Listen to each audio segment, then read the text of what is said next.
여러 가지 마시네요. 어디 아파지? 어디 아파지?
아니 처음에 그런 게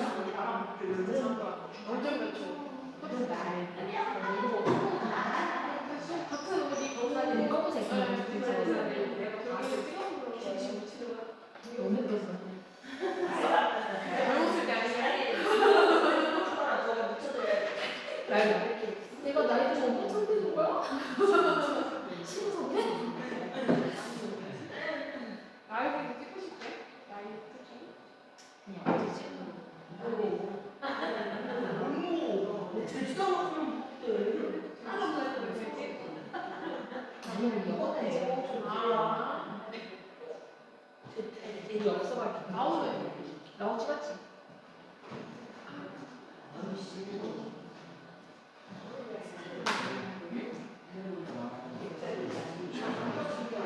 아니 이거 지금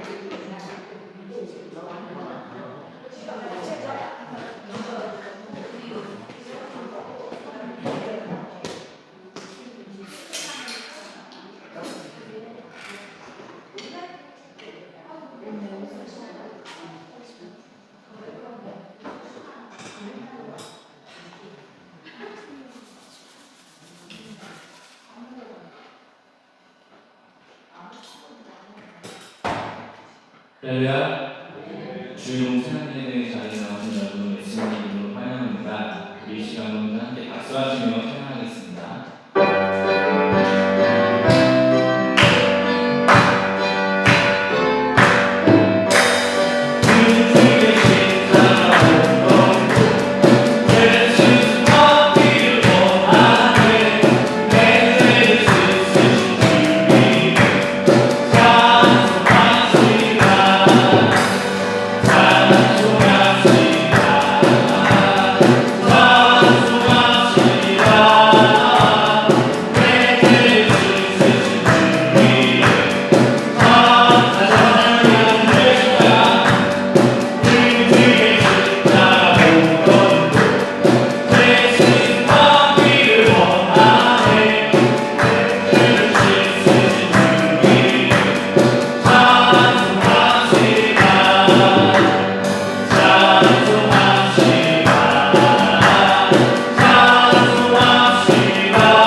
26절로 28절 말씀을 드리겠습니다.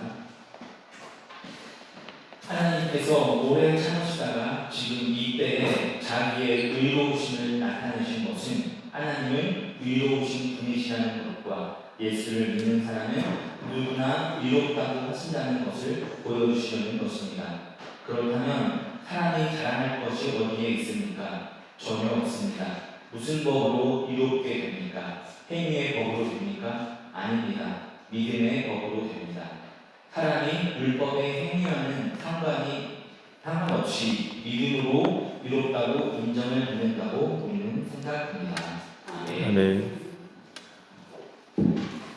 방송실에 누가 있나요? 그 말씀 왜 구절 안 띄워요? 되어 있었는데. 자, 하나님의 의에 관해서 말씀을 준비했어요. 하나님의 의를 여러분은 어떻게 이해를 하십니까? 모든 분들은 다 그렇지는 않겠습니다만 대부분이 하나님의 의하게 되면 그 의에 대한 이해가 조금 왜곡되어 있는 경우들을 보게 돼요. 하나님의 의를 두고 우리가 생각하는 것들을 보게 되면 심판, 책망, 진노 이렇게 접근을 하는 경우들이 많이 있는 것 같아요. 근데 성경에서 이야기하는 하나님의 의가 과연 이런 걸까요? 오늘 주신 말씀을 보게 되면 하나님의 의는 이런 것이 아니라고 할 수 있어요. 받아보세요. 예수님이 전하신지 몰라요.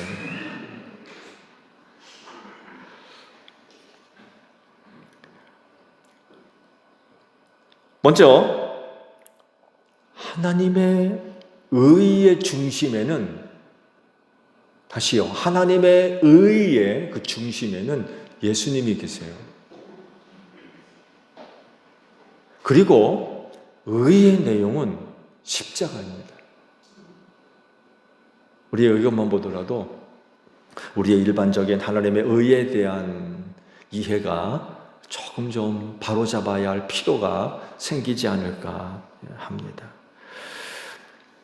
즉 하나님의 의의 중심에 예수님이 계시고 그 내용이 십자가라고 할 때에 하나님의 의라고 하는 것이 결국 용서라는 겁니다. 용서.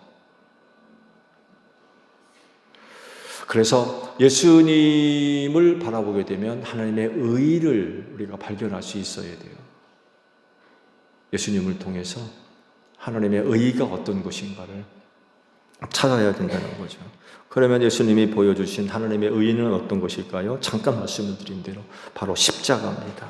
즉 죄인을 대신해서 십자가에서 별세하신 것, 그것이 바로 하나님의 의를 잘 보여주고 있다는 것입니다. 그래서 하나님의 의는 결코 진노, 심판, 징계, 분노 그런 개념이 아니라는 것입니다. 오늘 주신 말씀에서도 25절 중반절 이하를 보게 되면 이렇게 말씀을 하죠. 하나님께서 이렇게 하신 것은 사람들이 이제까지 지은 죄를 너그럽게 보아주심으로써 자기의 의를 나타내시려는 것입니다 라고 말씀을 합니다. 하나님께서 예수 그리스도를 속죄 제물로 내어주셨다고 그러셨죠. 그렇죠? 그리고 이것은 사람들이 지은 죄를 너그럽게 보아주심으로써 하나님의 의를 나타내려고 하시는 거다라고 설명을 하고 있어요.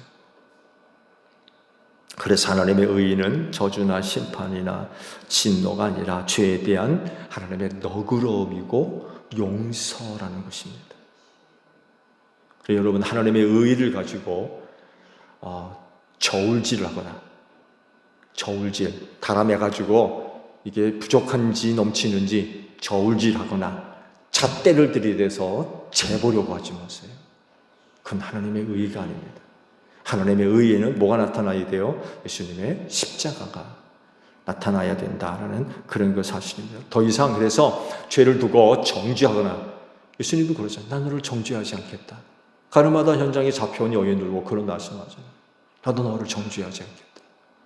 왜? 하나님의 의는 그런 게 아니기 때문에 그래요. 많은 사람들이 하나님의 의를 세운답시고 수많은 사람들을 정죄해 왔어요. 심판해 오고 판단해 오고. 근데 그게 아니라는 거예요. 그게 아니다. 하나님의 의는 그런 내용이 아니라는 것입니다. 죄를 너그럽게 보아주고 또한 죄인을 용서하고 사랑하시는 게 하나님의 의의 내용이고 기준이라는 거예요. 그렇지 더 이상 여러분 하나님의 의를 갖고 정의의 심판을 받아라 그러지 마세요.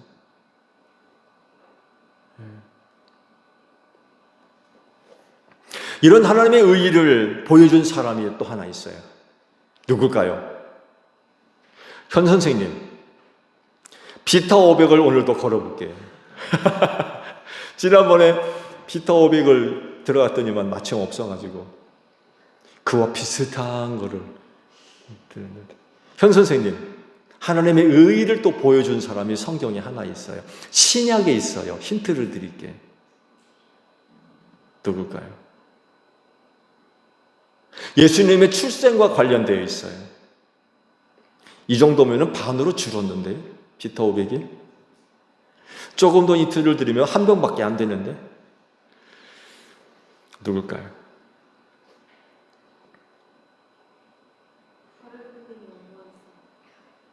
응? 누굴까요?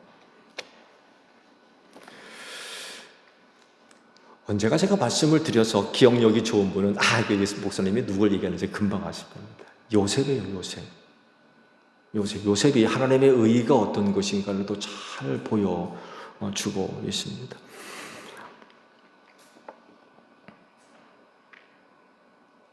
마태복음 1장 19절에 있는 말씀을 보게 되면 예수님의 육신의 아버지 요셉이죠. 요셉에 관한 그런 거 말씀이 소개되고 있어요. 그를 이렇게 소개합니다. 들어보세요. 마리아의 남편 요셉은 의로운 사람이라서 약혼자에게 부끄러움을 주지 않으려고 가만히 파혼하려 하였다. 라고 요셉에 관해서 설명을 합니다. 당시 요셉의 이와 같은 태도는요, 율법을 따르는 유대 사회에서 찾아보기 힘든 모습이었어요. 그런 경우가 거의 없어요. 거의. 요셉 입장에서 볼 때 약혼녀 마리아가 임신했다. 이건 간음죄거든요. 율법에 의해서 간음죄는 돌로 쳐 죽이라고 했어요. 그래서 예수님한테 현장에서 잡혀온 여인을 돌로 치려고 그랬잖아요. 죽이려고. 돌로 쳐서 죽이려고. 요셉 입장에서도 볼 때 약혼녀 마리아가 임신했다는 건 용납할 수가 없는 거죠. 유대법에 의하면 그건 도래맞아 죽을 수밖에 없는 그런 상황이죠. 그런데 요셉은 그 약혼녀의 부끄러움을 주지 않으려고 가만히 파혼하려고 했대요. 이것을 두고 성경이 하는 말씀이 뭐라고 말씀하세요? 요셉은 의로운 사람이다 라고 설명을 해주고 있어요. 그러니까 이런 말씀들을 볼 때 의라고 하는 그 의는 그야말로 정의의 칼을 받아라 이런 개념이 아니라는 거예요. 어느 사람의 죄, 잘못, 실수 이런 것들을 덮어주고 이해를 하고 용납하고 용서해 주는 것, 그게 의라고 하는 겁니다. 의로운 사람 요셉, 그 요셉이 바로 하나님의 의가 어떤 것인가를 잘 보여주고요. 그러니까 하나님께서 그런 사람을 선택하셔서 그 가정에 예수 그리스도를 보내주실 만하지요. 그렇죠? 그런 사람이었기 때문에 그 모든 일들이 가능한 일이 아니었을까 그런 생각도 해봐요. 그렇다고 하면 우리의 의의는 어떤 것일까요? 여러분의 의의는 어떤 겁니까? 여러분은 의의를 어디에다 기준을 두고 어떤 내용으로 이야기를 하고 있습니까? 그렇다면 만약 그 마리아에게 향한 여러분의 의의는 어떻게 나타나겠습니까? 율법으로 고발해가지고 선박가도를 끌어내서 돌로 쳐 죽일 겁니까? 여러분이 갖고 있는 의의, 그 의의를 마리아에게 보여준다고 그러면 그 의의는 어떤 의의예요?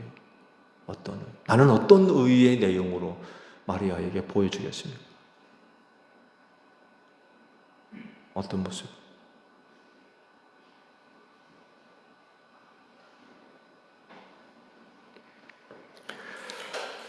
그럴진데 예수님처럼 또 요셉처럼 하나님의 의의를 드러내는, 또 그 의의를 이루는 여러분들이 되시기를 바랍니다.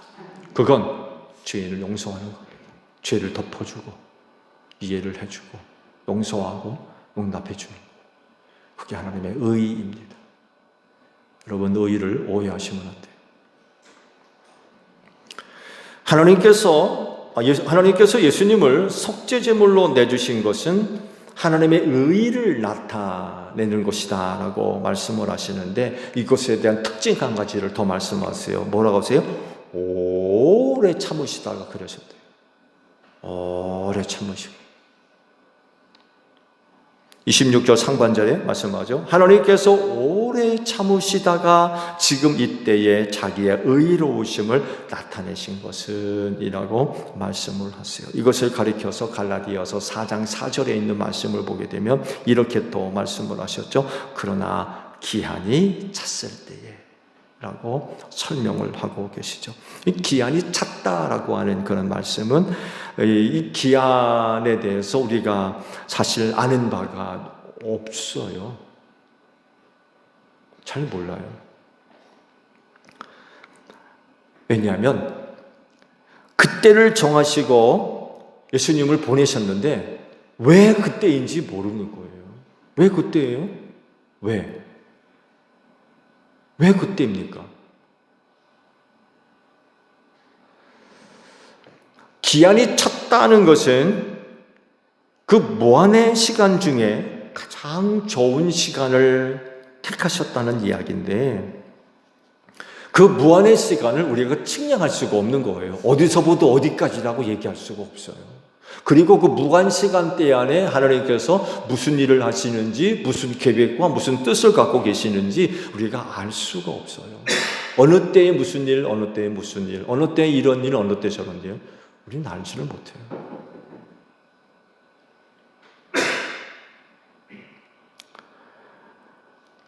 그런 무한의 시간을 갖고 계신 분 안에서 계획되어지는 일들을 우리가 어떻게 파악을 합니까?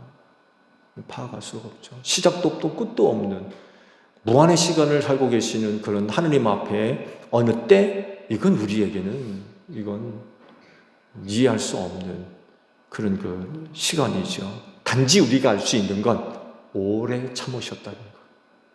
근데 그 오래 참으심이 얼마나 오래됐는지 사실 또 우리는 알지는 못해요. 오래 참으셨다. 그럴진데 여러분, 오래 참으시기 바랍니다. 참으실 수 있으세요? 못 참잖아요. 3세번이라고 그러는데 3세번.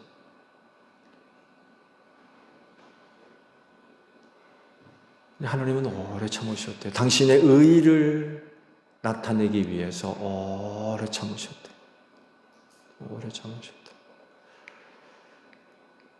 우리가 섬기는 아버지 하나님이 이런 분이라고 하면 그런 하나님을 본받아야 되겠죠? 네, 본받아야 될 것 같아요.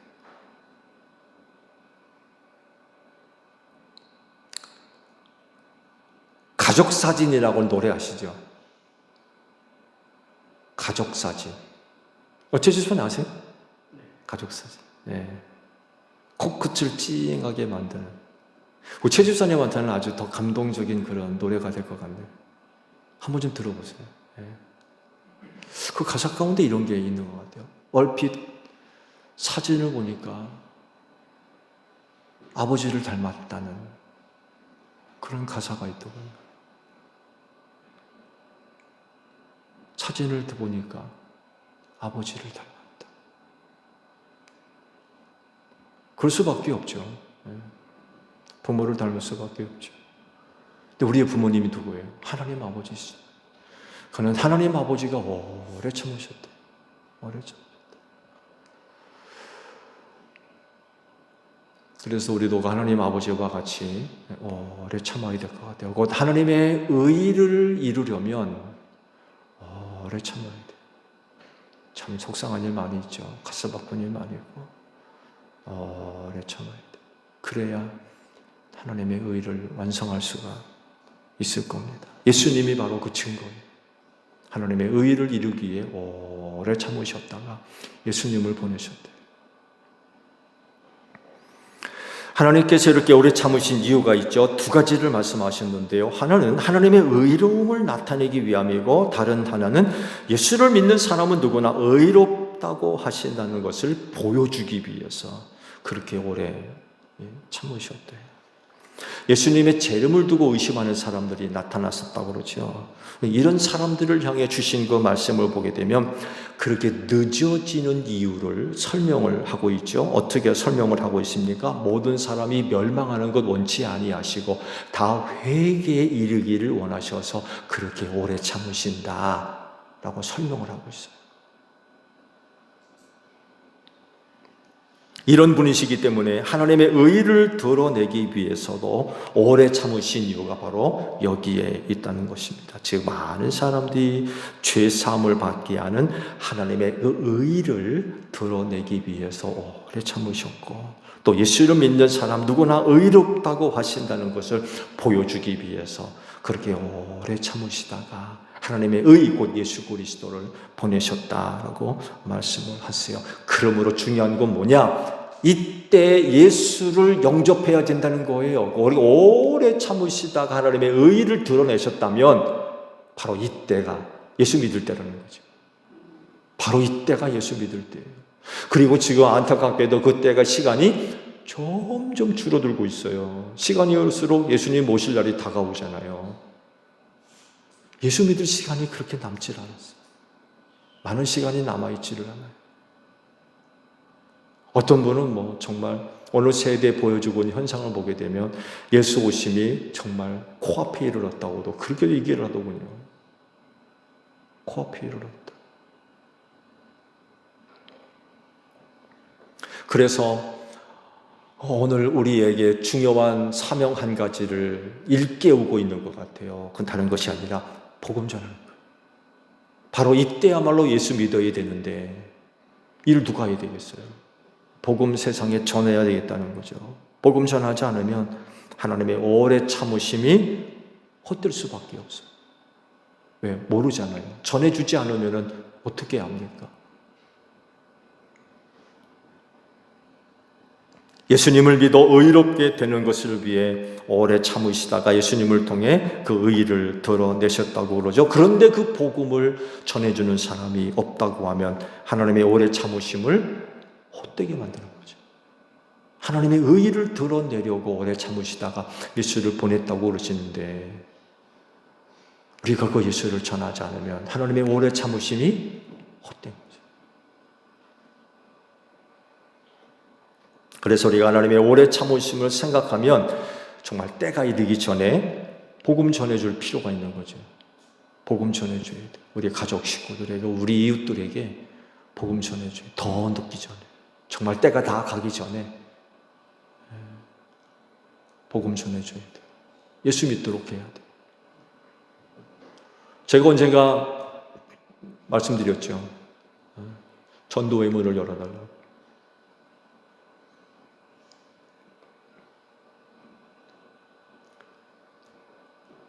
멸망할 자로 정해져 있다고 하면 하나님의 뜻을 좀 돌이켜달라고. 하나님 뜻을 돌이키셔서 구원받을 자로 선택하시라. 구원받을 자. 멸망할 자가 되면 아무리 복음 전해도 안 들으려고 그러고 안 믿거든. 그 뜻을 돌이키시면 가능하거든요. 멸망할 자가 아니라 구원받을 자가 되면 복음 듣고 깨달음을 얻어 회개하고 하나님께로 돌아올 수 있잖아요. 그렇게 해달라고. 하나님 우리 교회가 해야 할 일을 생각하면 우리 교회를 위해서도 누군가를 향한 하나님의 뜻을 계획을 좀 바꿔달라고 그런 기도도 드려봤어요. 네. 복음 전하다 낙심하지 마시기를 바랍니다. 정말 우리가 하나님의 오래 참으심을 생각해 본다면 우리는 복음을 전해줘야 돼요. 그래야 하나님의 오래 참으심이 헛되지 않습니다. 한 주간 동안도 하나님의 오래 참으심을 우리가 생각하면서 예수 믿지 않는 자들에게 또 복음 전할 수 있는 여러분들이 되시기를 바랍니다. 기도하겠습니다.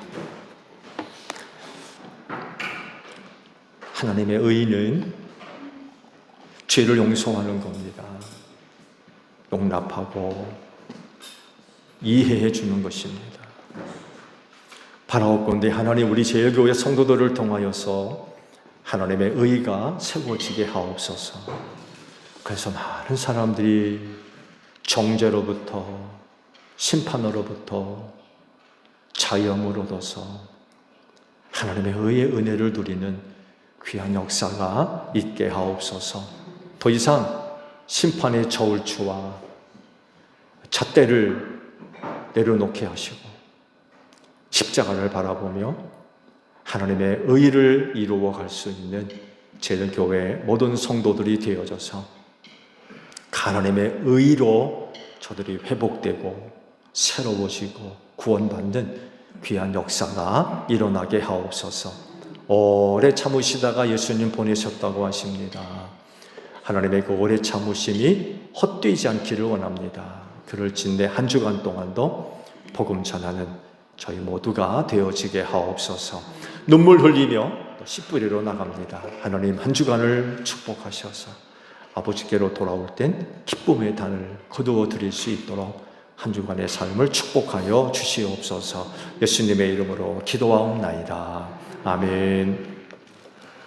함께 손을 들고 찬양하시겠습니다. 저는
찬양합니다.